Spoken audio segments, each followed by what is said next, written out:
बिस्मिल्लाहिर्रहमानिर्रहीम, अस्सलाम वालेकुम। मैं हूं मोहम्मद उसामा गाजी और आप देख रहे हैं पता चला। खबर यह है कि सुप्रीम कोर्ट ने पंजाब और पख्तूनख्वा में इंतखाबात अज खुद नोटिस केस का फैसला महफूज कर लिया है, जो कल सुबह 11 बजे से पहले सुनाया जाएगा। आज कार्रवाइयों के सुप्रीम कोर्ट में अहम केस की समाअत, जजिस के रिमार्क्स और वकला के दलाइल मीडिया की हेडलाइंस रहीं। अदालत ने हुकूमत और पीटीआई को मुशावरत से एक तारीख देने का मशवरा भी दिया।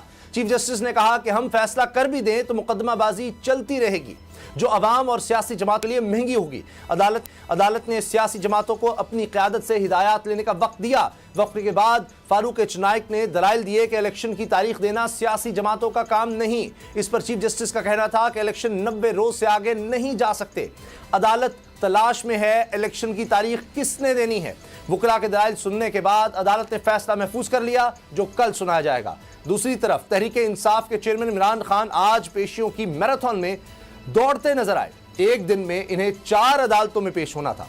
अफवाहें गिरफ्तारी की भी गर्दिश में थी, मगर यह सिर्फ अफवाहें ही साबित हुई या फिर अवाम की कसीर तादाद देखकर गिरफ्तारी की हिम्मत नहीं हुई।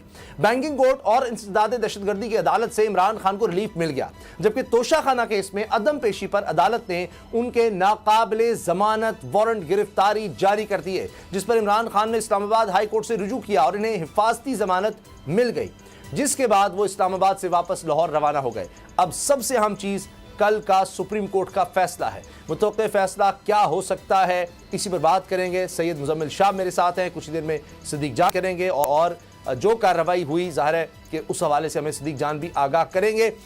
मुजम्मिल, एक चीज़ तो वाज़ेह हो रही है कि